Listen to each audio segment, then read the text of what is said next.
Il y avait un bruit que M. Michel connaissait mieux que son propre nom.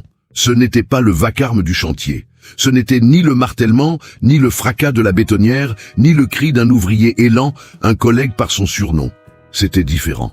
C'était un son qui émanait des entrailles, même de la structure, comme le gémissement que pousse le béton lorsqu'il hésite entre tenir bon encore un peu ou tout lâcher d'un coup. Et ce matin-là, le béton était en train de trancher. La fissure apparut lentement, comme c'est toujours le cas. D'abord une ligne imperceptible, à peine un trait de crayon sur le pilier central, libérant un filet continu de poussière qui dansait dans la lumière du soleil, semblable à de la fumée. Puis, la ligne s'épaissit. Elle grimpa et s'étira sur les côtés avec cette lenteur infiniment plus terrifiante que la fulgurance, car elle vous laisse le temps de comprendre la tragédie avant même de pouvoir esquisser le moindre geste. Monsieur Michel était déjà à genoux sur le sol, alors que la plupart des gens autour de lui tentaient encore d'assimiler ce que leurs yeux voyaient. Ses mains, calleuses et couturées des cicatrices que chaque chantier y avait laissées comme autant de signatures, ouvraient une boîte métallique rouillée avec une urgence dénuée de toute panique. C'était l'urgence de celui qui sait pertinemment ce qu'il doit faire et n'enrage que contre le temps qui lui fait défaut. Il se mit à mélanger le produit dans le seau avec des gestes rythmés, millimétrés, les mêmes gestes que celui qui a déjà affronté cela sur un autre chantier, lors d'une autre crise, un autre jour où personne n'avait voulu l'écouter jusqu'à ce que le béton se mette à parler de lui-même. Derrière lui, le claquement de talons en cuir résonna sur le plancher de bois de la passerelle de fortune. « Vous êtes devenu fou ?» La voix de l'ingénieur cingla, tranchante, trahissant celle qui n'a pas l'habitude qu'on lui désobéisse. « Vous allez bousiller tout le chantier, arrêtez ça immédiatement !» Il ne s'arrêta pas, non pas par manque de respect, mais parce qu'un compte à rebours tournait dans sa tête, un décompte qu'aucune autorité en costume blanc ne pouvait interrompre. Ses yeux restaient rivés sur le pilier, sur la fissure qui poursuivait son œuvre silencieuse et implacable. Il murmura presque sans un bruit, à personne en particulier, à lui-même, au béton, aux 30 années qu'il avait passées à déchiffrer le langage des structures. C'est notre unique chance. La poutre va céder dans 5 minutes. Mais pour comprendre comment M. Michel s'est retrouvé à genoux sur ce sol, cette boîte rouillée entre ses mains tremblantes et cette certitude dans les yeux, il nous faut remonter le temps de quelques semaines. Il faut revenir aux origines de cette histoire, qui, comme toute histoire vraie, a débuté bien avant que quiconque ne réalise qu'il s'agissait d'une histoire. Le chantier du château de sable était le genre d'endroit que la ville admirait de loin avec fierté, et qui de près révélait le chaos habituel. Le projet avait fait la une des magazines avant même la pose de la première brique. Résidence de très haut standing, vitrine de la nouvelle urbanisation, 240 appartements avec vue sur un lac artificiel qui n'existait pas encore. Le projet avait remporté un prix lors d'un salon d'architecture à Sao Paulo. Les maquettes, en résine et en verre, étaient d'une propreté et d'une perfection absolue, comme tout ce qui n'existe que sur le papier. La réalité du chantier, elle, était tout autre. C'était une fourmilière de 300 hommes qui débarquaient avant l'aube et repartaient après le crépuscule. Des hommes qui charriaient sur leur dos des charges qui feraient reconsidérer son choix de carrière au moindre gratte-papier. Des hommes capables de nommer chaque pièce de ce puzzle de béton et d'acier au simple toucher, bien avant d'avoir consulté le moindre manuel. Et au cœur de ce maelstrom régnait M. Michel, 58 ans. La peau tannée par le soleil de tant de chantiers que son teint en était devenu indélébile. Une texture unique racontant son histoire sans qu'un mot ne soit nécessaire. Une chevelure grisonnante dissimulée sous un casque jaune qu'il portait toujours légèrement de travers, non par négligence, mais parce que c'était sa façon à lui de mieux capter le vent et l'humidité de l'air. Des données qu'aucune application météo ne saurait remplacer lorsqu'il s'agit d'évaluer si le béton va prendre à la bonne vitesse. Monsieur Michel ne savait pas lire. C'était l'information dont les gens se servaient pour le rabaisser, comme si l'absence d'une compétence balayait la présence de toutes les autres.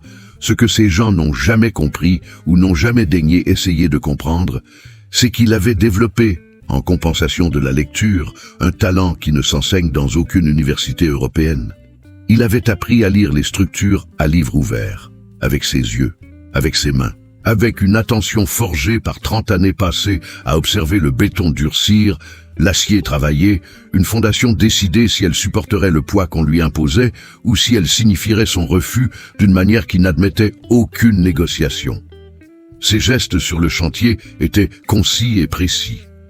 Une main pointant vers la gauche, 2 doigts levés, un signe de tête à l'attention d'un ouvrier spécifique au beau milieu du tumulte. L'équipe le comprenait sans qu'il ait besoin de hausser la voix. Non pas par peur, mais par confiance.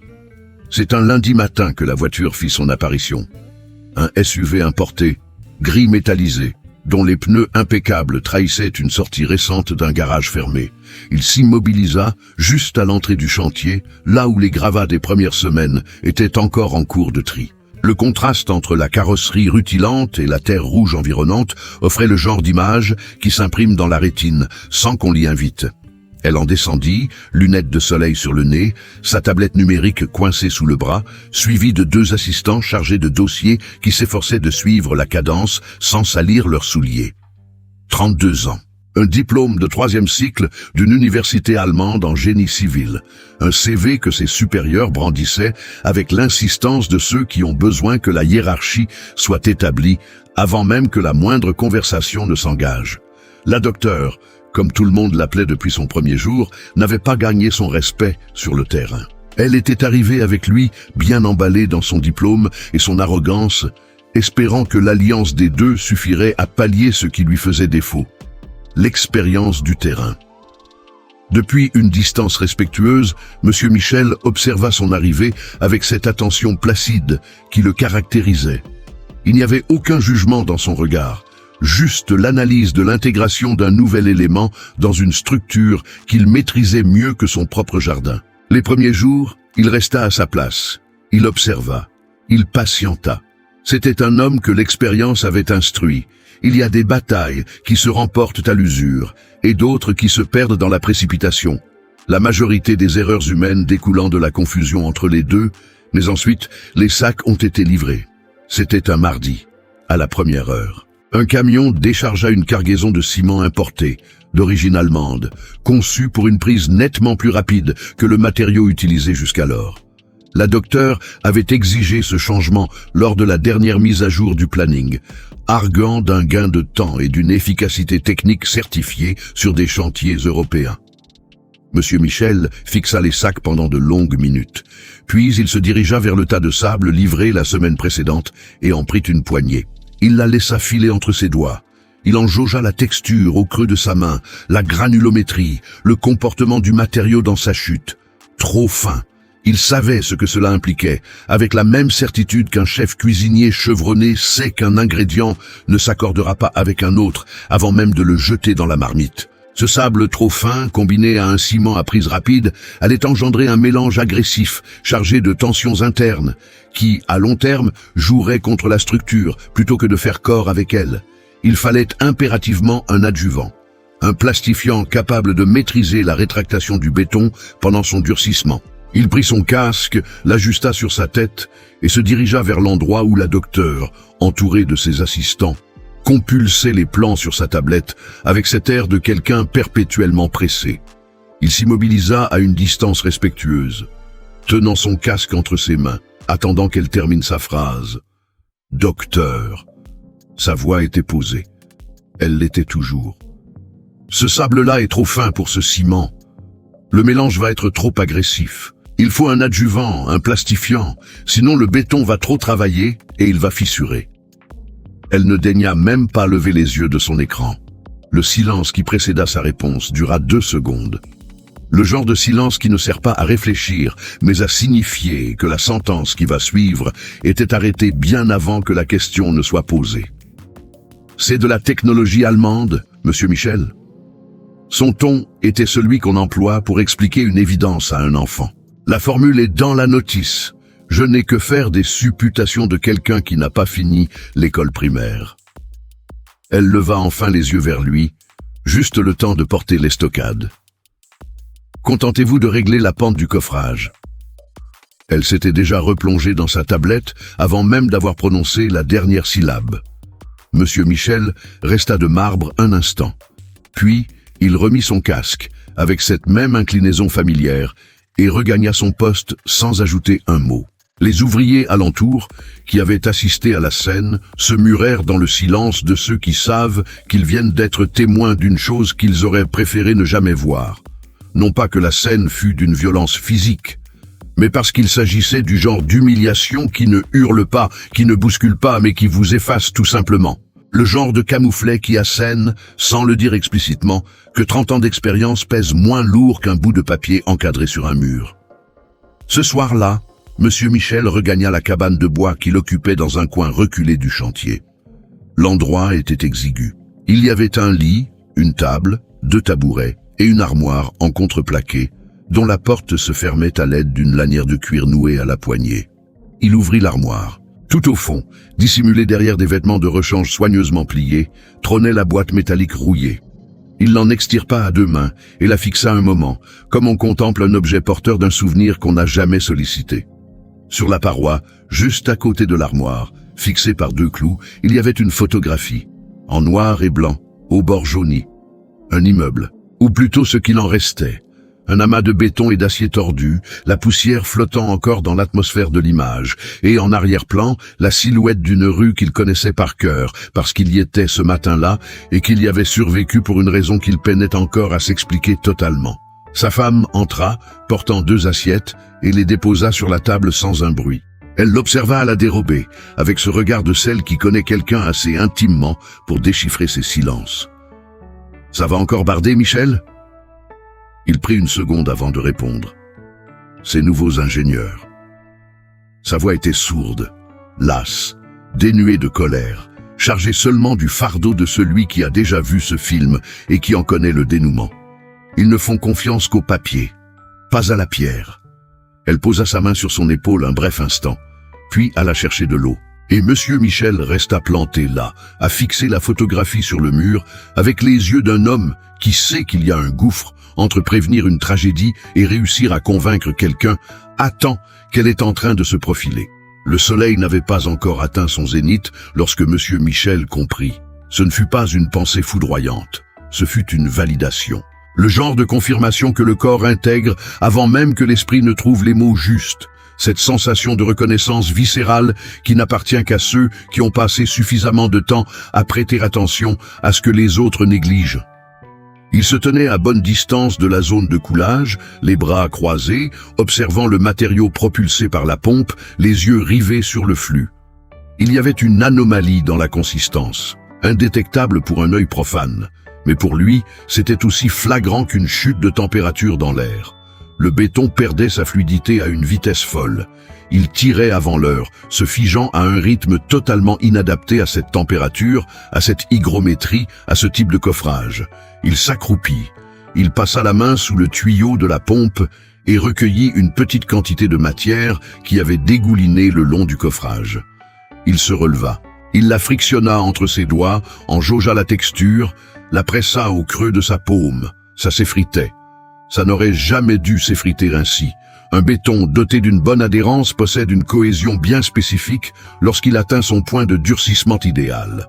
Ce matériau se vidait de son eau à une vitesse folle, ce qui impliquait que les liaisons internes se tissaient dans l'urgence, de manière superficielle. L'adhérence entre le béton et l'acier des fers à béton, là où réside la véritable force d'une structure, était en train d'être compromise à cet instant précis, mètre après mètre, à mesure que le pompage progressait. Et le pompage avançait à grands pas sur le pilier central. Le pilier maître, la colonne vertébrale, qui supporterait le poids de la dalle de transfert, laquelle supporterait à son tour le poids des 6 étages supérieurs, qui supporterait plus tard le poids de familles entières dormant, mangeant, vivant, avec la certitude aveugle que le sol sous leurs pieds avait été bâti dans les règles de l'art. Monsieur Michel s'essuya la main sur son pantalon, saisit son casque et fila vers le bungalow de chantier. Le bureau de chantier était un de ces espaces qui s'évertuent à transposer l'univers des affaires dans une réalité qui s'y prête mal. Un climatiseur mobile qui peinait à vaincre la fournaise, un bureau encombré d'un écran d'ordinateur, d'une imprimante et des plannings punaisés au mur. La docteure était assise, sa tablette numérique en main, encadrée par 2 assistants, passant en revue les tableaux d'avancement des travaux. Monsieur Michel frappa à la porte restée ouverte, et patienta. Elle leva les yeux avec l'expression agacée de quelqu'un qu'on interrompt en pleine tâche cruciale. « Qu'y a-t-il » Il fit 2 pas à l'intérieur. Il garda sa voix basse, respectueuse, comme il l'avait toujours fait, même lorsque la situation réclamait l'urgence. « Docteur, le béton perd sa flotte à vitesse grand V, là-bas, sur le pilier central. » Il entr'ouvrit légèrement sa main, exhibant les résidus de béton qui lui collaient encore aux doigts. Il tire avant l'heure. L'adhérence à l'acier va être compromise. Il faut stopper net le coulage du pilier maître jusqu'à ce qu'on réajuste la formule, qu'on incorpore le plastifiant dont je vous ai parlé hier. Le silence qui s'ensuivit dura moins de 3 secondes. Mais au cours de ces 3 secondes, il vit son visage se métamorphoser. Il vit l'instant où l'irritation franchit un seuil invisible, un seuil qu'il ignorait pour se muer en toute autre chose. Elle se leva d'un bond. Et lorsqu'elle prit la parole, ce n'était plus le mépris froid d'une professionnelle balayant une suggestion. Sa voix était bien trop forte. Assez forte pour que ses 2 assistants baissent le nez sur la table, assez forte pour que le technicien posté à l'extérieur du bungalow capte distinctement chaque syllabe. « Vous remettez en cause mes compétences techniques ?» Son index se braqua droit sur le torse de Monsieur Michel. Moins d'1 mètre les séparait. « J'ai mon accréditation d'ingénieur. J'ai un diplôme international. » Chaque mot tombait comme un couperet détaché des autres avec cette précision chirurgicale destinée à faire mal. « Et vous n'êtes qu'un manœuvre analphabète qui s'imagine en savoir plus que la science ?» Monsieur Michel ne recula pas. Il resta planté là, les bras ballants, le fixant dans les yeux sans baisser la garde, sans agressivité non plus, juste avec cette force tranquille de celui qui n'a plus rien à prouver et qui, par conséquent, n'a que faire de se défendre. « Si vous touchez à cette formule, poursuivit-elle, le doigt toujours braqué sur lui, ou si vous donnez l'ordre à quiconque de stopper ce chantier, je vous vire sur le champ pour faute grave. » Sa voix était montée d'un cran supplémentaire. « Il est hors de question que je laisse un miséreux bousiller mon planning sur la base de ses intuitions fumeuses. » Le dernier mot résonna dans le bungalow. Personne ne broncha. Et c'est dans ce silence de plomb qu'il se produisit la seule chose que Monsieur Michel s'était juré de ne jamais laisser arriver.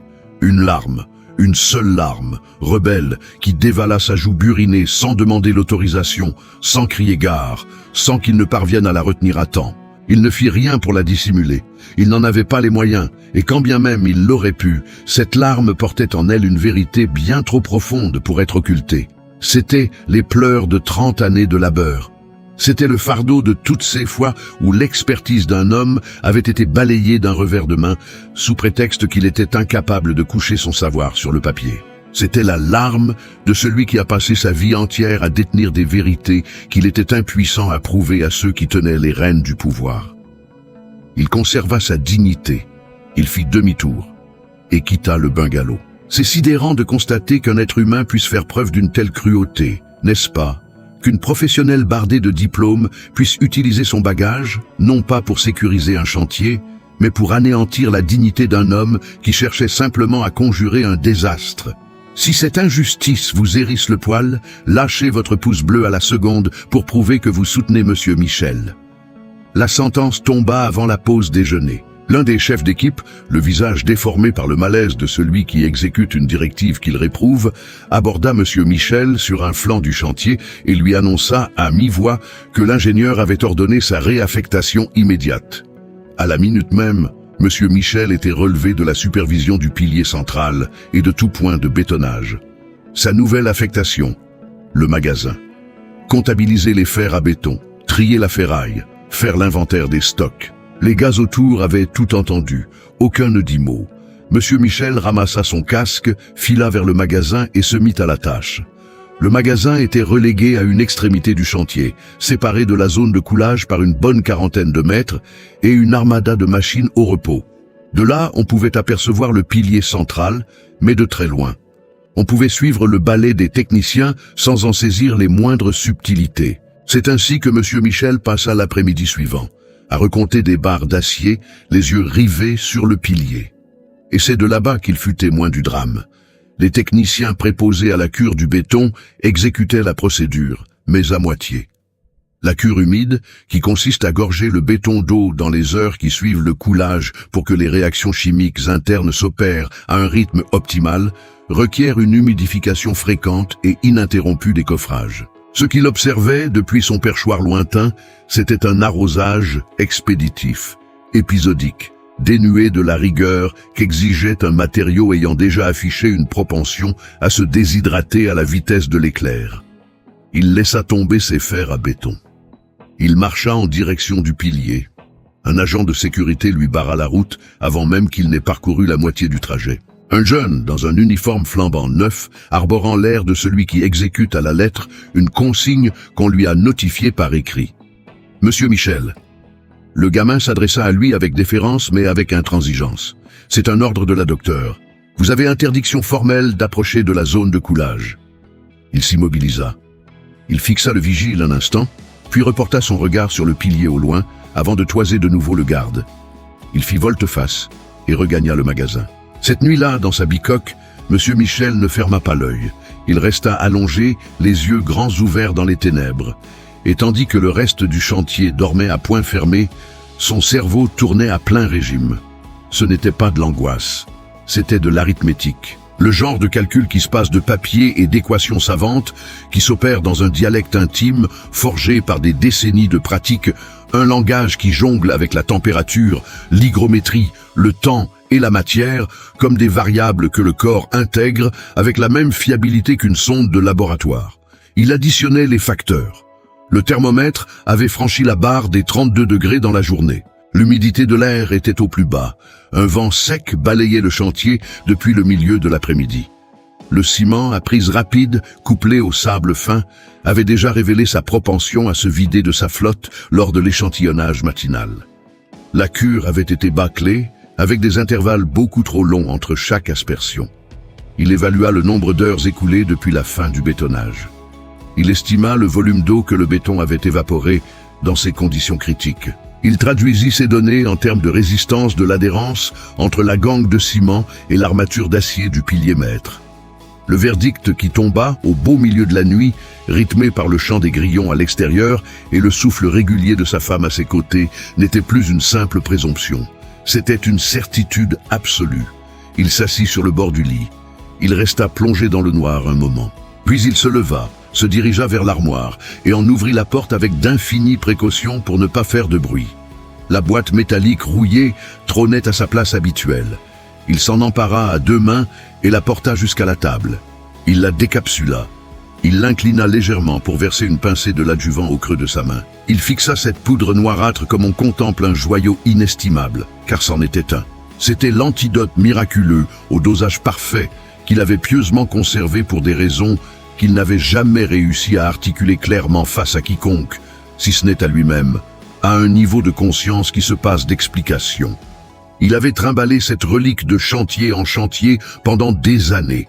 Il y avait eu un autre projet avant celui-ci, bien longtemps auparavant, où il était arrivé trop tard, où son alerte avait été balayée d'un revers de main de la même manière, et où l'édifice s'était effondré au petit matin, avant l'arrivée des équipes, dans un vacarme qui avait réveillé tout le quartier.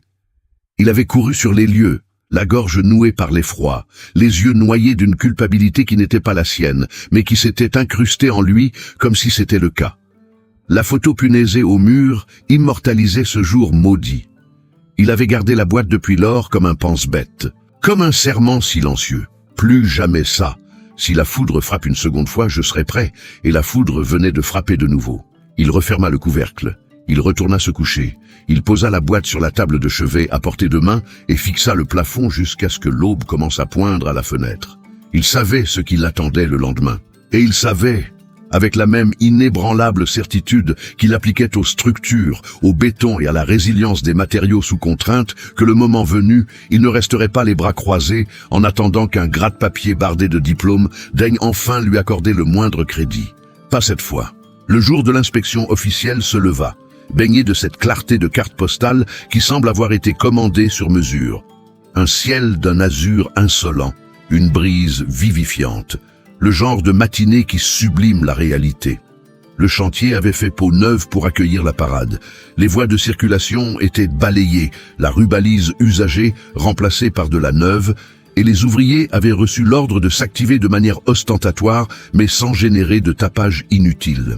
Un circuit de visite avait été balisé, jalonné de haltes stratégiques, de discours prémâchés et de plaquettes de présentation sur papier glacé frappées du logo du promoteur immobilier.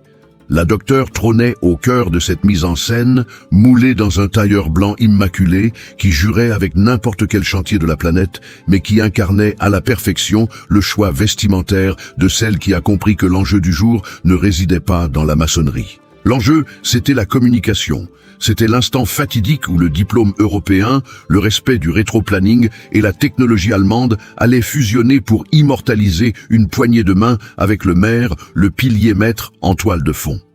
Une image d'Épinal, destinée à déverrouiller des portes inaccessibles par la simple voie contractuelle. Ce n'était pas un hasard si elle avait désigné le pilier maître comme décor de sa consécration. C'était le totem de l'ouvrage. La clé de voûte, l'élément le plus titanesque, le plus spectaculaire, celui qui squattait tous les rendus 3D du projet, nimbé d'un éclairage qui lui conférait une dimension quasi mythologique. Elle avait seriné le nom de ce pilier dans chacune de ses présentations des derniers mois. Elle en avait fait la clé de voûte de son storytelling technique. Monsieur Michel débarqua sur le chantier ce matin-là et jaugea les préparatifs avec la perspicacité de celui qui repère un départ de feu là où personne n'a encore regardé. Il se dirigea vers le magasin. Il glissa la boîte métallique dans la poche de son jean d'un geste furtif, comme on empoche une roue de secours dont on n'aura peut-être jamais l'utilité, mais qu'on refuse de laisser derrière soi par prudence. Il resta campé dans sa zone de quarantaine, triant la quincaillerie, les mains occupées, tandis que ses yeux balayaient l'horizon. La délégation officielle fit son entrée sur le coup de 10 heures. Le maire était de cette trempe de notables qui vampirisent l'espace bien au-delà de leur carrure physique, arborant le sourire rictusé de celui qui est perpétuellement sous l'œil des caméras et qui a appris à transformer n'importe quel lieu en tribune électorale. Dans son sillage, une escouade de conseillers municipaux, d'attachés de presse, une journaliste de télévision, la caméra à l'épaule, et un binôme de gardes du corps qui s'efforçait de baliser le périmètre sans en avoir l'air. La docteure les accueillit avec un aplomb, dont Monsieur Michel devina instantanément qu'il avait été répété devant le miroir. Elle avait peaufiné sa poignée de main, son sourire carnassier, et cette façon théâtrale d'ouvrir les bras en direction du chantier. Elle driva le cortège le long du parcours balisé, multipliant les arrêts sur image, dégainant les éléments de langage idoine, bâtissant de toutes pièces un mythe d'excellence technique qui sonnait vrai pour ceux qui n'y entravaient rien. Depuis sa retraite, Monsieur Michel gardait un œil sur eux. Lorsque l'aréopage atteignit le pilier maître, la docteure entama son laïus avec l'éloquence de celle qui attaque le climax de sa propre légende. Elle vanta les mérites de la technologie d'outre-Rhin. Elle glorifia le prodige du durcissement accéléré. Elle s'extasia sur la résistance programmée, les équations structurelles, la traçabilité des matériaux. Le maire hochait la tête, arborant la mimique de celui qui n'y panne rien, mais qui tient à faire illusion. C'est à cet instant que le bruit retentit, sourd, presque noyé dans le brouhaha du chantier. Un craquement sec, semblable à celui d'une charpente centenaire qui abdique soudainement. L'écho provenait des entrailles même du pilier. Deux conseillers s'échangèrent un regard interloqué. La docteure marqua un temps d'arrêt, une fraction de seconde. Son sourire se crispa légèrement, comme un écran de télévision parasité par une interférence. Mais elle reprit le fil. Elle raccrocha les wagons de son argumentaire, tendit le bras vers le sommet du colosse de béton et fonça tête baissée, dopée par la conviction aveugle que ce qui n'est pas nommé n'a aucune existence. Le maire prit le relais. Son discours avait la saveur préfabriquée des envolées lyriques calibrées pour le JT de 20 heures, et non pour être réellement écouté. Il tartina des tirades sur le progrès, la modernité et l'avenir de la cité qui s'édifiait brique par brique. La journaliste le cadrait en contre-plongée, multipliant les panoramiques pour immortaliser la grandiloquence du moment. C'est elle qui capta le drame en premier. L'objectif de sa caméra plongea d'instinct vers le sol, là où son viseur encadra ce que les pupilles de l'Assemblée n'avaient pas encore assimilé, des débris de béton. De minuscules esquilles, grosses comme du gravier, éparpillées au pied du pilier maître, comme les prémices d'une tragédie qui s'apprêtait à hurler sa vérité. La lézarde apparut dans la foulée. Elle s'amorça à la base du mastodonte avec cette langueur perverse qui rend l'inéluctable infiniment plus terrifiant que le fulgurant. Une balafre infime, verticale, qui se mit à grimper avec l'obstination muette de celui qui vient enfin de cracher le morceau.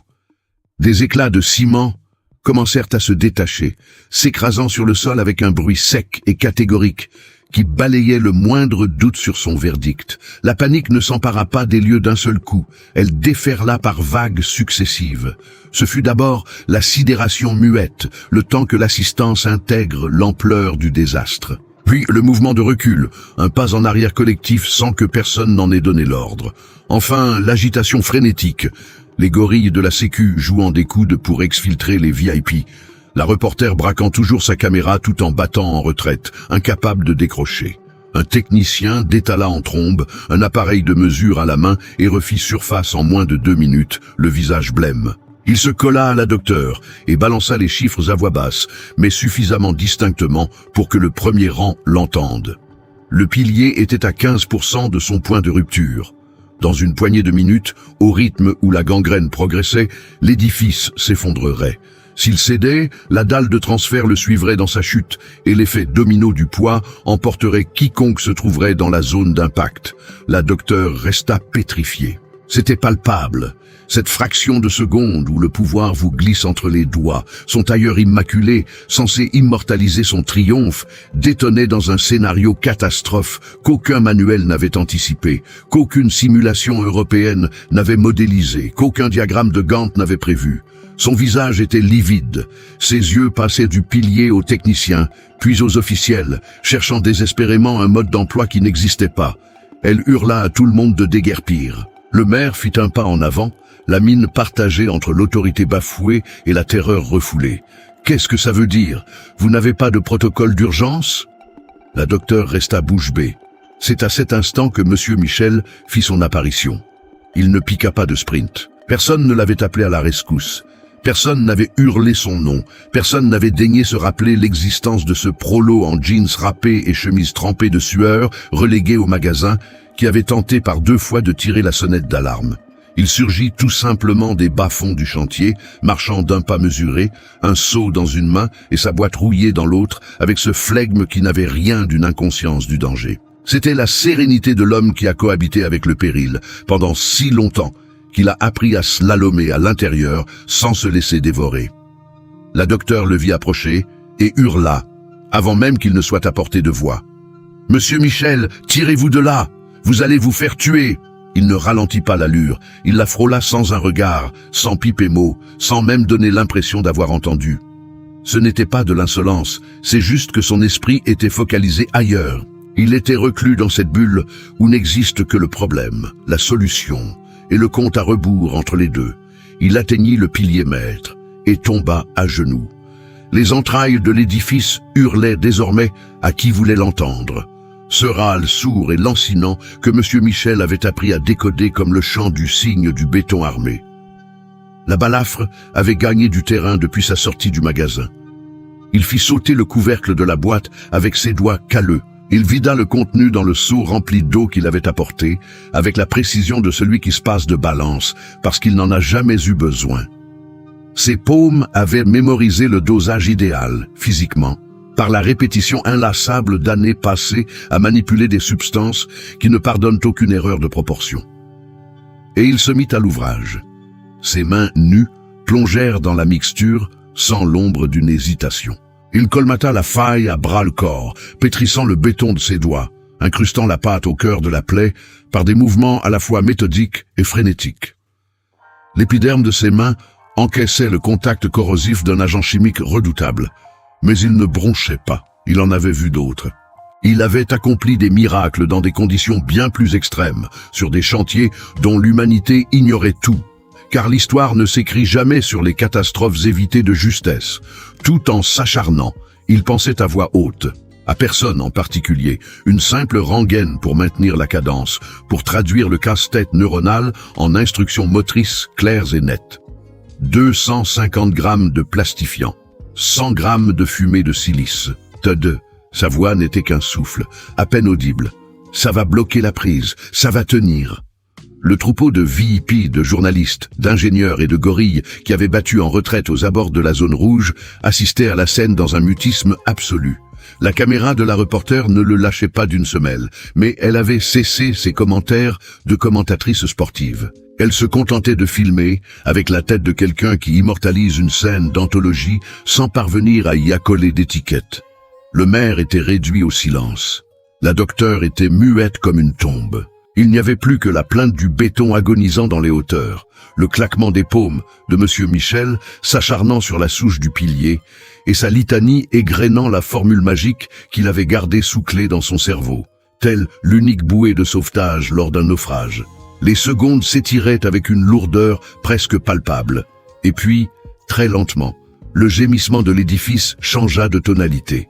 Les alarmes des moniteurs se turent, pas d'un seul coup. Ce fut une décrue progressive, semblable à la marée qui se retire doucement avant même qu'on ne réalise que l'océan a inversé son cycle. Le sifflement strident qui avait vrillé les tympans pendant la dernière demi-heure déclinait en intensité. Les pics d'alerte s'espaçaient, jusqu'à ce que la dernière sirène s'éteigne pour ne laisser place qu'à la bande sonore habituelle d'un chantier.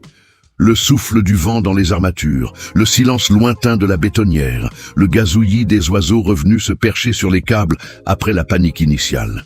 L'escouade d'experts s'avança vers le pilier, leurs gadgets à bout de bras, avec la circonspection de ceux qui ignorent encore sur quoi ils vont tomber. Ils calibrèrent, griffonnèrent et recalibrèrent. Ils chuchotèrent entre eux pendant de longues minutes qui parurent une éternité. L'expert en chef se redressa, il inspecta le pilier. Il dévisagea les mains de M. Michel, encore maculées de résidus de mortier. Il scruta la boîte rouillée abandonnée sur le sol. La structure est sauvée. Sa voix revêtait la solennité de celui qui délivre un diagnostic qui a exigé un certain courage pour être établi. L'additif a enrayé le cycle de carbonatation galopante. Le colmatage de la fissure a tenu avant que l'armature ne soit compromise. Il marqua une pause, plongea son regard sur la boîte à nouveau. C'est une mixture qui ne figure dans aucun de nos manuels. Le silence qui fit écho à cette sentence n'avait rien à voir avec les silences précédents de la matinée. Le maire avait campé derrière le périmètre de sécurité tout au long de cette demi-heure de terreur, avec la trogne du notable venu pour couper un ruban et qui se retrouve catapulté dans un film catastrophe. Le soulagement qui inonda ses traits lorsque les alarmes s'éteignirent fut aussi fugace que l'éclair. Il céda instantanément la place à toute autre chose. Un calcul politicien profondément cynique, le genre d'équation que rumine celui qui devra rendre des comptes dans la presse les jours suivants. Il s'avança au cœur de la scène. Il toisa l'ingénieur, pétrifié, les bras en croix sur cette robe blanche qu'elle avait étrenée pour l'heure de gloire. Il foudroya du regard M. Michel, qui s'extirpait avec peine de sa posture agenouillée, les rotules en feu après 30 minutes de génuflexion sur la chape de béton, le tribut de ses 58 balais. Quel est le nom de cet individu? Sa sommation ne souffrait d'aucune ambiguïté. Il ne réclamait pas les présentations d'usage.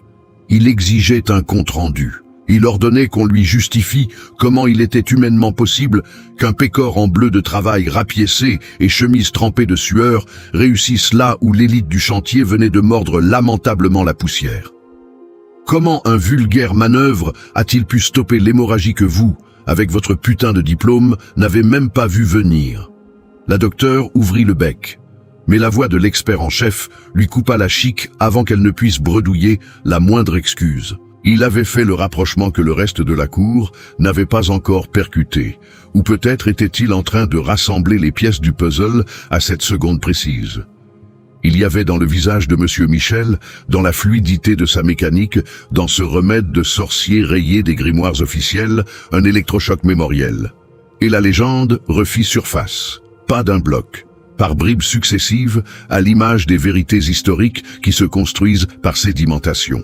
Des éclats de mémoire que les initiés rassemblèrent au fil de la plaidoirie de l'expert, validés par les hochements de tête des anciens, tandis que M. Michel lui-même restait muré dans le mutisme de l'homme qui écoute son propre requiem, récité par une bouche étrangère. 4 décennies plus tôt, le microcosme du BTP local s'arrachait les services d'un jeune chef de chantier prodige avec un acharnement délirant pour un type de son extraction. Il n'avait jamais décroché son bac. Jamais usé ses fonds de culotte sur les bancs de l'école. Mais il s'était forgé, sur le tas, une maîtrise de l'ADN du béton que les pontes de la hiérarchie résumaient par un mot un peu bâtard, l'instinct. Ils parlaient d'instinct parce que leur arrogance intellectuelle leur interdisait d'employer le terme adéquat. L'expertise empirique absolue, cimentée par une hyper-focalisation dont le commun des mortels est incapable. Sur les échafaudages, la plèbe le surnommait l'alchimiste du béton. Ce n'était pas du charlatanisme, c'était de la balistique pure, parce que ces mixtures atteignaient une solidité que les rats de laboratoire s'escrimaient en vain à cloner. Parce que les cathédrales de béton qu'il érigeait défiaient l'usure du temps d'une manière que les algorithmes de l'époque ne pigeaient pas.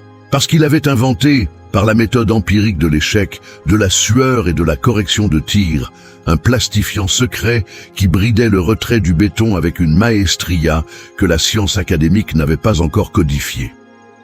Le pot de métal bouffé par la rouille était l'ultime relique de cette potion magique. Et puis, la révélation de la face sombre que personne dans cette arène, dans ce chantier à ciel ouvert, parmi ce parterre de badauds paralysés dans la poussière, n'était prête à encaisser. L'histoire d'un chantier maudit. Le spectre d'une photo noir et blanc décolorée punaisée sur la cloison de planche d'un cabanon crasseux, la carcasse d'un immeuble écrasé au sol, un enchevêtrement d'acier disloqué et de gravats, le nuage de l'effondrement suspendu dans l'objectif. Le bilan de 3 Maccabées. Monsieur Michel avait harcelé l'architecte en chef de ce chantier pendant des semaines.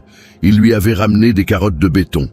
Il avait justifié, avec son patois de prolo, sans les fioritures lexicales de Polytechnique, que la base était pourrie jusqu'à la moelle et que le béton hurlait à l'agonie pour quiconque daignait déboucher ses oreilles. L'ingénieur l'avait snobé avec le même mépris hautain que la docteure, 2 semaines auparavant. Il l'avait pris de haut, l'avait traité d'oiseau de mauvais augure et l'avait viré comme un malpropre. Lorsque l'immeuble avait flanché au milieu de la nuit, les 3 malheureux engloutis sous les décombres étaient des gars de l'équipe de nuit. Et parce que Monsieur Michel ne savait ni lire ni écrire, parce qu'il n'avait pas de syndicat costaud pour lui servir de gilet pare-balles, parce que dans un prétoire, les rapports tapés à la machine écrasent systématiquement la mémoire d'un sans grade, c'est lui qui avait raflé la mise de la culpabilité. Rayé de la carte de la profession. Rétrogradé. Excommunié des annales de ce chantier et de toutes les pyramides qu'il avait élevées par le passé. Comme si 30 piges de génie civil pouvaient être liquidées d'un trait de plume par les cols blancs. Il avait gardé la boîte, pas comme un putain de trophée, comme un serment de sang. La garantie que si le scénario catastrophe venait à repasser les plats, et il savait pertinemment qu'il repasserait car l'arrogance des élites a la vie dure, il ne débarquerait pas après la bataille. La docteure buvait les paroles du vieux sage, ses bras croisés ayant abandonné leur garde pour pendouiller le long de son corps. Sa robe, immaculée, lui semblait étrangère à présent, relique d'une faille temporelle. La dépouille d'une chronologie qui venait d'être court-circuitée. Son masque de fer avait défilé par tout le spectre des émotions humaines en quelques minutes pour s'échouer sur un rictus d'une vulnérabilité absolue. Ni la honte hypocrite, ni le mea culpa de pacotille. C'était la gueule de quelqu'un qui se bouffe une révélation indélébile. Monsieur Michel s'approcha de la bassine de flotte près de la colonne. Il s'y plongea les mains avec la lenteur méticuleuse de ses ablutions, frictionnant chaque phalange, décapant les scories du ciment avec l'application de celui qui vénère son propre corps. Et ce, en dépit du rouleau compresseur de la société qu'il avait conditionné à s'autodétruire. Il essuya ses pognes sur sa toile de Nîmes et marcha vers elle. Il s'immobilisa à la lisière de son espace vital, pas à bout touchant, à la distance exacte qu'il avait maintenue le jour de son intrusion dans le bungalow bureau, le casque à la main et l'alarme dans la voix. Il la sonda des yeux un moment, dans un silence de cathédrale, et quand les mots fusèrent, c'était la même putain de voix atone, d'une platitude abyssale. Sevré de toute haine, parce que son quota de rage avait été cramé 40 ans plus tôt, ne laissant derrière lui que l'évidence d'une cicatrice fermée. « Docteur !» Il prononça son grade avec une déférence minérale, sans trace de fiel ni de raillerie. L'humiliation d'hier, elle m'a coulé sur les plumes. Elle cligna des yeux, dans les cordes, ne voyant pas où il voulait en venir. Elle a juste eu le mérite de me rafraîchir la mémoire. Voilà pourquoi j'ai rayé de ma liste ceux qui ne jurent que par leur paplard de fin d'études. Il marqua un temps mort, le silence imposant de celui qui calibre son obus. J'ai pas l'ambition de vous piquer votre fauteuil. Je n'ai que faire de vos privilèges. Le vent s'engouffra dans la carcasse du chantier, arrachant un chuintement caractéristique au métal surchauffé. Je demande juste que vous imprimiez une chose dans votre cerveau. Ses pupilles perforèrent les siennes, sans dévier, sans hargne, armées de la placidité du vétéran qui a soldé tous ses comptes avec la mort. On n'érige jamais une tour en solo. Et toute la paperasse du monde ne pèsera jamais aussi lourd que 40 piges de sang, de sueur et de larmes. Il s'accroupit pour récupérer la boîte rouillée sur la dalle, la glissa dans la poche de son dénime avec la même furtivité matinale, et reprit le chemin de l'entrepôt. Maintenant, je vous pose la question. Si vous étiez dans les pompes de la docteure, avec ce récit en pleine gueule, quelle aurait été votre parade? Les excuses publiques ou le déni de façade en faisant comme si de rien n'était? Jetez-moi vos verdicts dans les commentaires. Je veux sonder vos tripes. L'épilogue de ce drame nous hurle que la maestria ne se planque ni sous le vernis d'un diplôme, ni au dos d'un badge, et qu'elle se passe d'autorisation pour jouer les anges gardiens. Que la suffisance des élites fraîchement émolues peut coûter une blinde qu'aucune compagnie d'assurance ne pourra jamais casquer, et que ces gueules cassées, garantes de dizaines d'années de pratiques empiriques, exigent d'être écoutées bien avant que la faucheuse ne s'occupe de faire chanter le béton. Si vous avez kiffé cette tranche de vie qui vous remet les idées en place, lâchez un pouce bleu, abonnez-vous et faites péter la cloche pour ne pas rater les prochains uppercuts. Le gang vous attend de pied ferme. Les deals n'avaient pas déserté l'arène. Il était resté vissé sur le béton plusieurs minutes après que M. Michel eut regagné ses pénates, arborant ce rictus des politiciens qui moulinent le ratio risques-bénéfices d'une catastrophe avant de statuer sur le rôle qu'ils doivent endosser. Il s'adressa à son DIRCOM à voix basse, puis se tourna vers la meute en adoptant l'intonation martiale réservée au micro des chaînes info. Le label de qualité était retoqué Sindai. Une perquisition technique XXL serait diligentée sur l'intégralité du chantier, depuis les entrailles de la terre jusqu'au toit, menée par des flics de la construction totalement hors circuit, épaulés par les experts de la mairie. Pas un parpaing ne serait validé tant que l'armature complète n'aurait pas été passée au peigne fin par un bataillon d'auditeurs blancs comme neige. La reporter mitraillait sans trembler du poignet, libérée de son vertige initial. La docteure était plantée à quelques mètres, prisonnière de cette foutue robe blanche qu'elle avait choisie pour une de magazine. Encaissant le verdict du maire, comme un prévenu qui s'attendait à la perpétuité mais qui encaisse quand même le coup de massue lors du prononcé de la peine. Le grand patron de la boîte de BTP, qui s'était pointé le matin pour la distribution des médailles, était de ces vieux loups de mer aux cheveux d'argent, moulés dans des costards toujours trop amples, ces milliardaires qui n'ont plus à s'excuser d'exister et qui, paradoxalement, passent leur temps à justifier l'injustifiable. Il avait assisté à la tragédie depuis le fond du cours, avec cette flegmatique assurance du prédateur qui capitalise pendant que le menu fretin gesticule. Quand la foule commença à se disperser, il héla l'un de ses lieutenants d'un hochement de menton imperceptible. La charrette de l'ingénieur lui fut signifiée avant l'heure du dîner, pas par un discours tire-larme, par un bordereau officiel.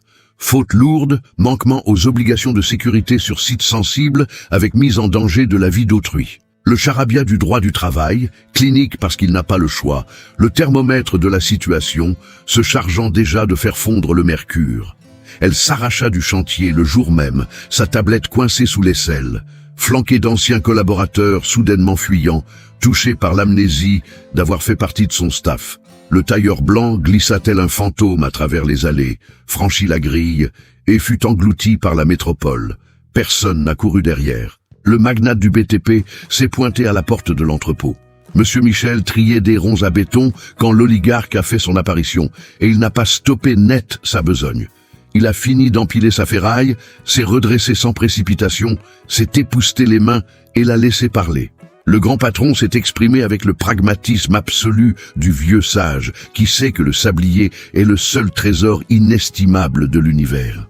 Il a admis avoir maté le film en entier. Il a confessé avoir pigé le scénario du désastre évité in extremis. Il a balancé son offre sur la table. Il lui refilait le fauteuil de directeur technique des travaux avec une rémunération stratosphérique, une berline de fonction et son blaze gravé dans le laiton sur la porte de son bureau. Et il a aligné les zéros pour racheter le brevet de la mixture miracle. Un montant astronomique, le genre de pactole qui fait basculer un destin. Monsieur Michel a laissé le requin déballer son argumentaire. Au terme du monologue, un blanc s'est installé. Pas une période de doute, non. Juste le délai de carence nécessaire pour ajuster la réplique fatale au cordeau.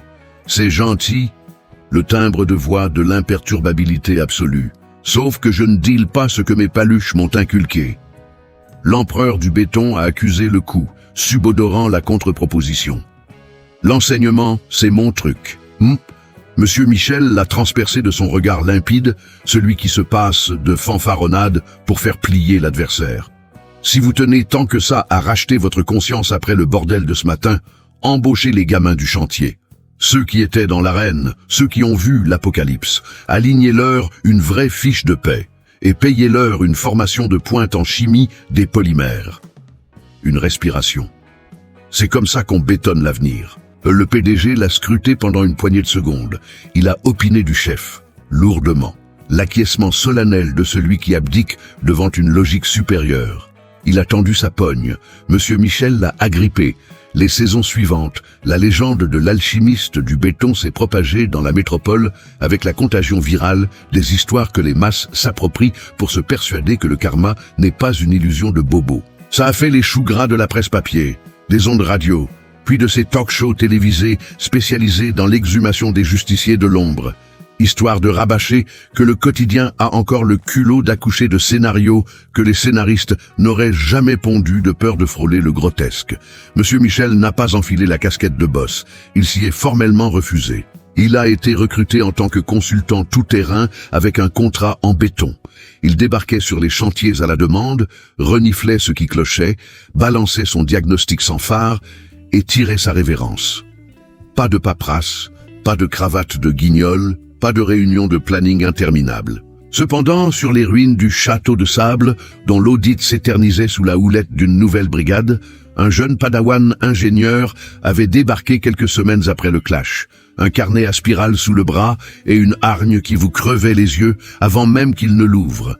Ce n'était pas un produit des grandes écoles parisiennes. C'était un pur produit des facs de province, un boursier qui avait fait ses classes en colocation miteuse et qui avait capté très tôt que les fondations de son métier grouillaient de savoirs qui n'avaient pas droit de citer dans les amphis. Dès l'aube du premier jour, il s'est mis en chasse de Monsieur Michel, et dès le premier face-à-face, Monsieur Michel lui a ouvert les vannes de son savoir. Ils écumaient les chantiers de concert, les mardis et jeudis aux aurores, le jeune loup grattant frénétiquement dans son calepin, archivant le moindre commentaire, la plus infime des expertises de Monsieur Michel pour décoder la face cachée du béton. Parfois, le gamin l'interrogeait sur le terme scientifique d'une anomalie que Monsieur Michel traduisait avec son propre argot, et Monsieur Michel avouait son ignorance du jargon, mais exigeait du petit gars qu'il déniche la terminologie adéquate et vienne lui en faire le rapport. Et le gamin s'exécutait. Les manœuvres contemplaient ses apartés avec une dévotion qui n'avait strictement rien à voir avec le foutage de gueule ambiant qui escortait d'ordinaire les visites de consultants. Car cette transmission de savoir n'avait rien d'académique. C'était le fruit d'un respect mutuel, un respect forgé dans les tranchées du chantier d'égal à égal, à 1000 lieues des hiérarchies de cours de récré. Le QG de Monsieur Michel avait bénéficié d'un ravalement de façade. Le groupe de BTP avait fait livrer un semi-remorque de matériaux en guise de package de régularisation, sans même passer par la case tribunal, car Monsieur Michel s'était contenté du strict minimum, et le Big Boss avait doublé la mise, conscient de la bonne affaire. Les planches vermoulues du gourbi s'étaient métamorphosées en briques et en mortier. La toiture avait été remplacée. La véranda, fantomatique par le passé, s'était matérialisée avec la même obsession de frugalité qu'il avait toujours revendiquée. L'utile, le nécessaire et l'honnête. Ce fut sur cette nouvelle véranda, un samedi de fin d'après-midi, baigné de cette lumière dorée si propre au crépuscule de chantier quand l'astre du jour se fait enfin clément, que le petiot rappliqua avec son bouquin. C'était un livre pour mioches à la couverture pétante, gavé d'illustrations géantes et de caractères bien plus mouse que ceux des contrats à la con ou des bibles techniques. Le môme accusait 6 piges et la pugnacité du bambin qui n'a pas encore pigé que le monde est un champ de mines. Il escalada les genoux de son grand-père, le livre grand ouvert, le doigt braqué sur un mot en plein milieu du récit. « Papy, qu'est-ce qu'il y a d'écrit là ?» Monsieur Michel fixa la typographie un instant. Ces paluches, tannées, lacérées et bourrées de dizaines d'années de ferraillage, de ciment, d'acier, de chimie et de toutes les fondations qu'il avait dressées sans jamais avoir su déchiffrer l'alphabet, étreignirent le manuel avec une délicatesse que le mioche percuta sans savoir comment la définir. Puis, il a esquissé un sourire. Le rictus de l'homme qui a atteint l'oasis après une traversée du désert de 50 balais et qui connaît la valeur marchande de chaque putain d'orteil écorché sur le chemin. C'est écrit « Sagesse, mon grand ». Le murmure imperturbable. Ce timbre caverneux et lénifiant de toujours. C'est la médaille qu'on te file quand tu t'es résigné à décoder la vie plutôt que de te farcir l'alphabet. Yobtil. Le môme fixa le mot une seconde supplémentaire avec cette gravité de gamin de 6 piges, une sincérité désarmante que la crasse de l'âge adulte est incapable de simuler. Et il tourna la page. Et le vieux s'est attardé là, sur la véranda flambant neuve de la maison, qui avait survécu à un tsunami qu'aucun mur n'aurait dû encaisser. Son petit-fils sur les genoux, le livre posé, et le vacarme infernal de la cité s'égosillant au dehors, insensible, comme d'hab, aux tragédies muettes qui se nouent dans les bicoques de ces fantômes qui ont construit nos villes sans que personne ne leur lâche le moindre regard. La question à $1 million. Croyez-vous dur comme fer que l'expérience de la rue surclasse le bout de papier quand les fondations vacillent, qu'elles soient en ciment ou en chair et en os? Lâchez vos avis dans la section des commentaires. J'ai envie de scruter vos âmes. Ce récit au couteau nous assène que la sagesse engrangée par la force des mains vaut autant que la masturbation cérébrale des bouquins, et que le complexe de supériorité qui consiste à écraser l'ancien qui en a chié pour gravir la montagne peut se solder par une facture astronomique qu'aucun fichier Excel ne peut absorber. L'art de la construction, ça démarre par le fait de la fermer et d'écouter. Si ces récits vous prennent aux tripes et vous font cogiter, lâchez un pouce bleu, tapez la cloche et rejoignez le cartel pour ne pas louper la prochaine épopée. La mafia vous tend les bras.